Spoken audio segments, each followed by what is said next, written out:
Movie शुरू होती है और हम रिक मार्शल को देखते हैं जो कि एक साइंटिस्ट थे और वो एक न्यूज़ चैनल में अपना इंटरव्यू दे रहे थे जो कि उनकी एक अजीब सी खोज के ऊपर था जिसे रिक टाइम वार्प्स कहते थे।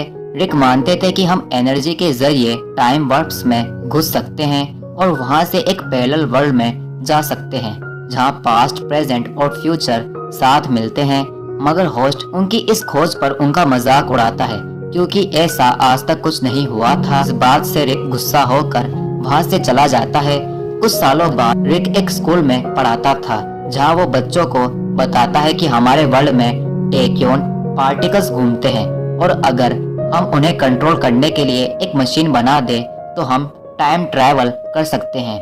रिक उन बच्चों को बताता है कि उसने ऐसी मशीन बनाई थी मगर वो बच्चे उसकी बातों में इंटरेस्टेड नहीं थे।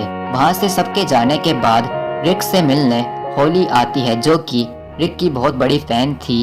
वो उससे पूछती है कि क्या आपने वो मशीन बनाई है, तो रिक कहता है कि उस रिसर्च के कारण मेरी जिंदगी बर्बाद हो गई। तो होली रिक को एक फॉसिल दिखाती है जिस पर एक लाइटर छपा हुआ था और वहाँ से चली जाती है। रिक देखता है कि वो लाइटर उसका था तो वो पूरी रात टैक्योन एम्पलीफायर बनाने में निकाल देता है। सुबह होली रिक से सॉरी कहने जाती है मगर वो ये देखकर हैरान थी कि उसने एम्पलीफायर बना लिया है। पर जब वो उसे ऑन करती है तो उसमें सॉन्ग बजने लगता है। इससे रिक को गुस्सा आता है मगर उसे चेक करने के लिए होली रिक को अपने साथ उस जगह लेकर जाती है जहाँ पर उसे वो फॉसिल मिला था। उस जगह का गाइडर विल था जो कि उन्हें उस जगह के अंदर लेकर जाने वाला था। वो होली और रिक को एक एंशिएंट गुफा में लेकर जाता है जहाँ पर वो उन्हें डराने की कोशिश करता है। तभी रिक के टैक्योन एम्पलीफायर पर सिग्नल तेज हो जाता है और फिर रिक सॉन्ग की मदद से टैक्योन पार्टिकल्स को चार्ज करता है जिससे उस गुफा में पानी भरने लगता है और देखते ही देखते वो पानी और वो गुफा बढ़ती ही जा रही थी और आखिर में वो सब एक झरने से सीधा नीचे गिरते हैं। इस सब में रिक से एम्पलीफायर गुम जाता है। जब उन्हें होश आता है तो वो सब अपने आप को एक डेजर्ट में पाते हैं। वहाँ रिक देखता है कि एक बहुत पुरानी बोट और एक जेट एक साथ है तो वो समझ जाता है कि वो सब पैरेलल डायमेंशन में पहुंच गए हैं। रिक बहुत खुश था। तभी वो देखते हैं कि कुछ एंशिएंट ह्यूमन अपने एक साथी को मारने वाले थे पर उन्हें रिक और होली रोक लेते हैं।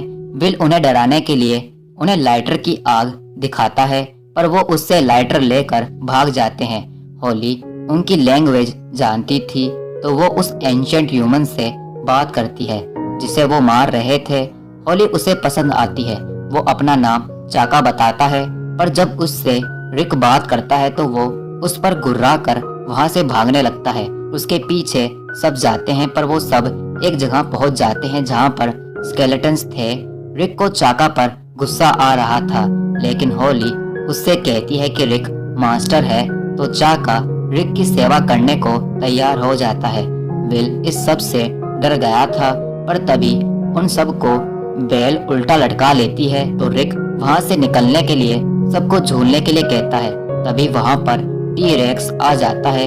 बेल से छूटकर वो सब वहाँ से भागते हैं। होली टी रेक्स के साथ विल की फोटो लेती है सबूत के लिए और फिर वो वापस भागते हैं। चाका एक पुल के दूसरी तरफ जाकर उस पुल को गिराने लगता है पर वहाँ पर रिक और बाकी सब भी पहुँच जाते हैं। रिक कहता है कि टी रेक्स कभी भी पुल को पार नहीं कर पाएगा क्योंकि उनका दिमाग अखरोट जैसा होता है। इससे गुस्सा होकर टी रेक्स जंप करता है और दूसरी तरफ पहुँच जाता है लेकिन तब तक सब एक गुफा में चले जाते हैं। टी रेक्स के वहाँ से जाने के बाद होली सबको उस जगह को एक्सप्लोर करने को कहती है। वो अंदर जाते हैं जहाँ चाका को दो ह्यूमंस मिलते हैं जो कि वहाँ पर मर गए थे। विल डोर के आगे कुछ लगा रहा था ताकि टी रेक्स अंदर ना आ पाए तो रिक फिर से सबसे कहता है कि वो टी रेक्स हमारा कुछ नहीं कर सकता क्योंकि उसका दिमाग अखरोट के साइज का है। तभी वो टी रेक्स उनके डोर के आगे एक बहुत बड़ा अखरोट फेंकता है यानी कि वो रिक से गुस्सा था।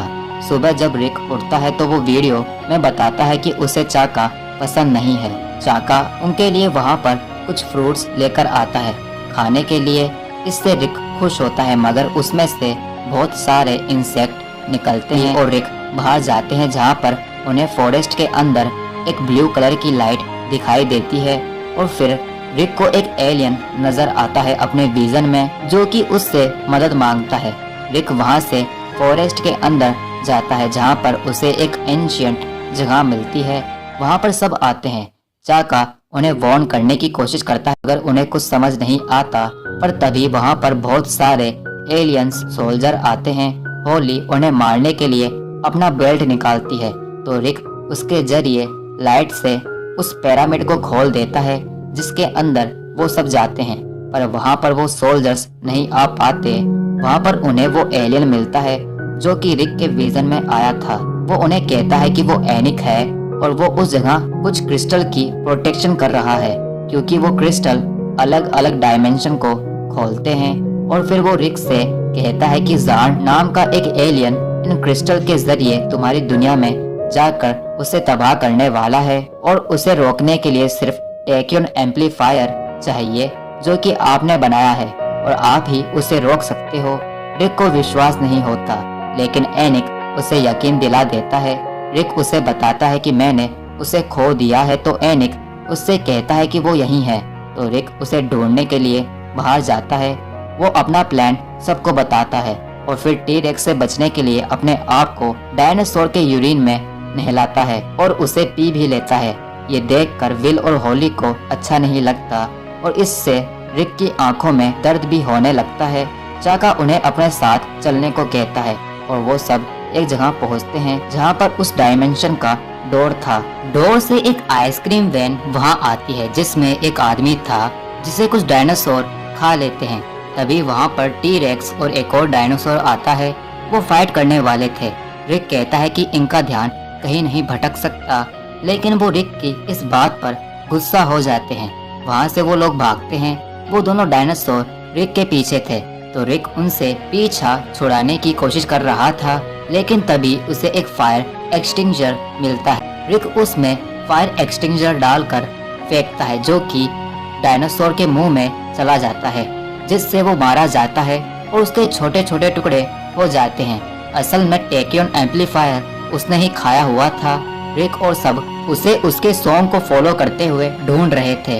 तभी वहाँ एक बर्ड डायनासोर आकर टेक्योन एम्पलीफायर को अपने साथ ले जाती है। ये देखकर रिक इन सब से हार मान जाता है और वो कहता है कि अब कुछ नहीं हो सकता। सुबह रिक उठ के सबसे कहता है कि अब हमें ही हमारी दुनिया और एनिक को बचाना होगा, चाहे कुछ भी हो। ये सुनकर विल और होली खुश होते हैं। वो सब वोल्केनो पर जाते हैं जहाँ पर बहुत सारे एग्स थे और उनके बीच में टेक्योन एम्पलीफायर। विल उसे लाने के लिए मना कर देता है तो रिक उसे लाने के लिए रेडी हो जाता है, मगर होली एग्स को छूने के लिए उसे मना करती है। रिक डांस करते हुए एम्पलीफायर ले लेता है, लेकिन सॉन्ग बंद होने से सारे एग्स क्रैक हो जाते हैं। तो रिक खुद सॉन्ग गाने लगता है और वो सॉन्ग गाकर उन सारे डायनासोर को सुला देता है। रिक चाका से सॉरी कहता है और विल उनसे कहता है कि वो यही रहना चाहता है। यहाँ होली को उस गुफा में डायनासोर का एग मिलता है। तभी वहाँ ज़ान का मैसेज स्टार्ट हो जाता है, जिसमें ज़ान बताता है कि असल में एनिमी एनिक है जो कि हर प्लेनेट को तबाह करना चाहता है। ये बात होली सबको बताना चाहती थी, लेकिन उसे वहाँ से सोल्जर्स ले जाते हैं।